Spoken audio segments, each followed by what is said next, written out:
If you should enter a popular saloon and the first statement you hear is either you sit on this old, weak, fragile chair or leave my saloon, what will you do?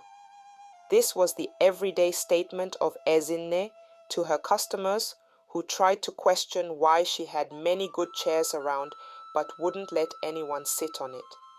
As if that was not enough, only one person was allowed into Ezinne's saloon at a time.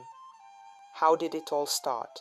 In the town of Zimba, a struggling hairdresser named Ezinne once sat alone in her small, empty saloon, watching as customers flocked to other saloons, leaving hers unnoticed.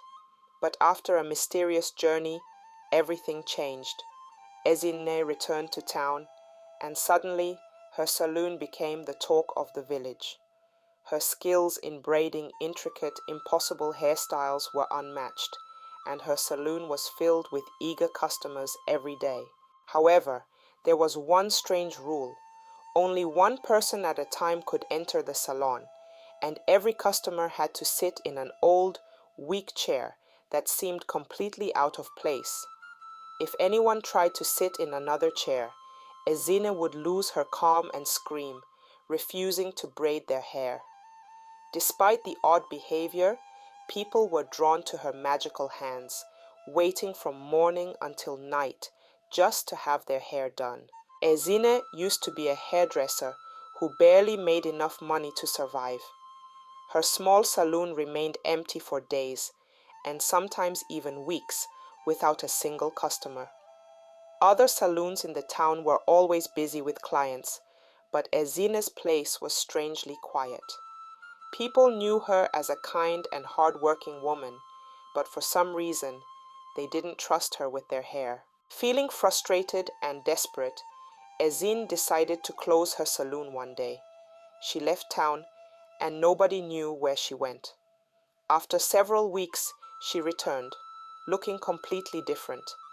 She seemed more confident, but there was something mysterious about her. When she reopened her saloon, something surprising happened. Customers started showing up right away. Soon, there was a long line of people waiting to get their hair done by her. Word spread quickly about her new talent for creating perfect, intricate braids. She could now do styles that amazed everyone: beautiful cornrows, detailed Ghana weaving, flawless twists, and even the most complex Fulani braids. No matter how challenging or unique the style was, Ezinne's hands worked like magic. Everyone in town wanted their hair styled by her. Despite her newfound success, Ezinne's saloon had one strange rule.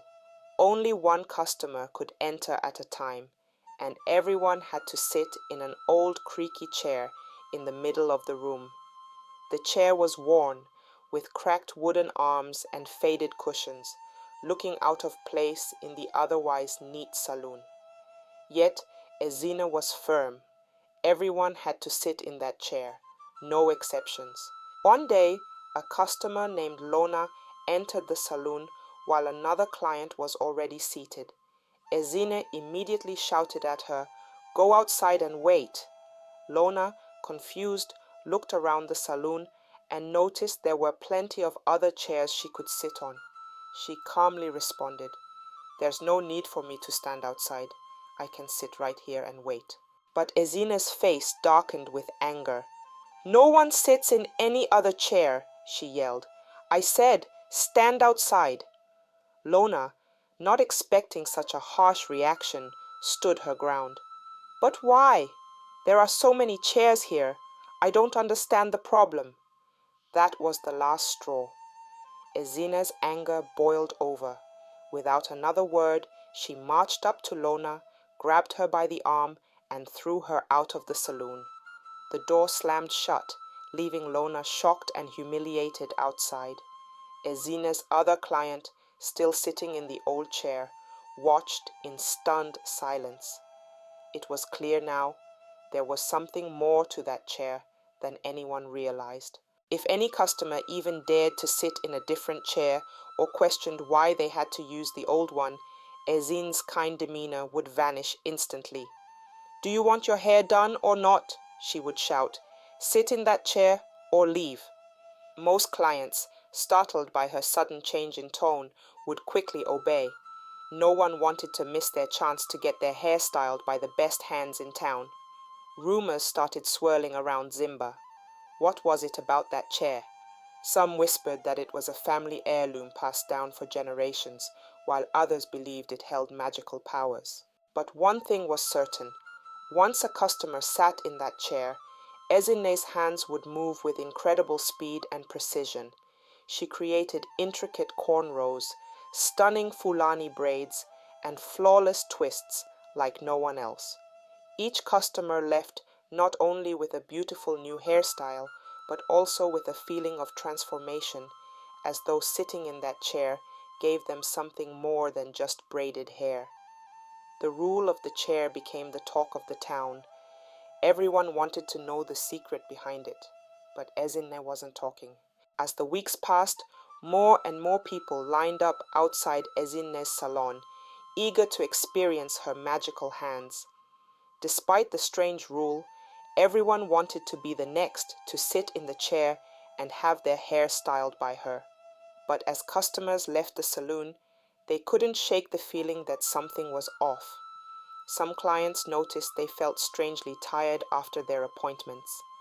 Others experienced vivid dreams about the chair, waking up in cold sweats, or noticed that their hair seemed to grow differently after sitting in it. But despite these strange feelings, they kept coming back, addicted to Ezine's magic touch. People whispered about the chair and Ezine's sudden rise to fame. What had happened to her during the time she was away? Some speculated that she had traveled to a distant village and learned a secret craft from a powerful healer or witch. Others thought the chair itself was enchanted, and sitting in it somehow gave her the power to braid hair in ways that seemed impossible. One evening, a curious young woman named Chika was the last customer in line. She had heard the rumors and couldn't help but wonder what made Ezine and the chair so special. As she sat in the chair, she watched Ezine closely, trying to understand her secret. As Ezine braided Chika's hair, Chika noticed Ezine's lips moving silently, as though she was chanting or whispering a prayer. She also felt the chair beneath her begin to warm up, as though it had a life of its own. Chika became more determined to find out what was really going on. After her hair was done, Chika pretended to leave, but secretly waited outside the salon, hiding in the shadows. She watched as Ezine closed the door, then began washing the chair with a bowl of herbs and water. As Ezine chanted over the chair, the moonlight from the window seemed to glow brighter, and the herbs in the water released a faint smoke. Chika's heart pounded. There was something deeply magical about that chair. The next day, Chika returned to the salon early, determined to confront Ezine about what she had seen. When she mentioned the herbs and the moonlight, Ezine's face grew pale. She tried to dismiss it, telling Chika that was just the way she prefers to clean the chair to make it strong and not to break, but that was a total lie. The chair had been given to her by an old woman she had met on her travels. The woman had told her that as long as Ezine washed the chair with special herbs every full moon, it would give her the power to create any hairstyle and draw customers from all over. But the magic came at a cost. The chair also drained the blood of anyone who sat in it. Each time someone used the chair, a small part of their vitality was taken and absorbed by the chair, making Ezine more powerful. Ezine had not known about the draining effect when she first accepted the chair, but after her first few clients began complaining of feeling weak, she realized the truth. By then, it was too late. She was already addicted to the power and couldn't bring herself to stop. Chika, realizing that Ezine will not stop using the chair, despite the harm it's causing, threatens to expose her secret to the entire town. But Ezine, blinded by her addiction to the power, refuses to listen. She dismisses Chika's warnings, determined to continue drawing customers and maintaining her magical abilities. Despite knowing the dark cost of the chair's magic, Ezinne turns a deaf ear to Chika's threats. Her greed has consumed her, and she can't bear the thought of losing the fame and fortune the chair has brought her. Frustrated and determined to save the village, Chika confides in her closest friend, Nkem. Together, they devise a plan. Nkem will visit the salon, pretending to be a regular customer, but her real goal is to break the chair, forcefully, without Ezinne's knowledge. What Chika didn't know was that Ezinne will die if that happened. The next day, Nkem arrives at the saloon while Chika waits outside, heart pounding. Nkem sits in the chair as instructed, but as Ezinne starts braiding her hair, Nkem makes her move. With a swift, strong motion, she pushes back against the chair, applying enough force to crack the weak old wood. The moment the chair cracks, Ezinne lets out a piercing scream, her face turning pale as she watches the chair splinter under Nkem's weight. She falls to her knees, sobbing uncontrollably, realizing what is about to happen. The curse tied to the chair had always warned her, if the chair was broken by someone else, she would die. With everyone in the saloon watching, including Chika and other clients, Ezinne has no choice but to confess. Through her sobs, she reveals the truth. The chair was enchanted, and she had been using it, along with the special herbs and moon rituals, to gain power and attract customers. She admits that the chair drained the blood from her clients, and that gave her the power to create those impossibly intricate braids. Ezinne breaks down, crying bitterly in front of her clients, realizing the harm she had caused. The once glamorous hairdresser is now reduced to tears, consumed by the weight of her guilt and the fear of what is about to happen to her. Ezinne stumbles, clutching her chest as she feels her life force draining away. The curse she had invoked through the chair is finally catching up to her, and there is nothing she can do to stop it. With her last breaths, Ezinne begs for forgiveness from the women in the saloon. "I wanted to succeed.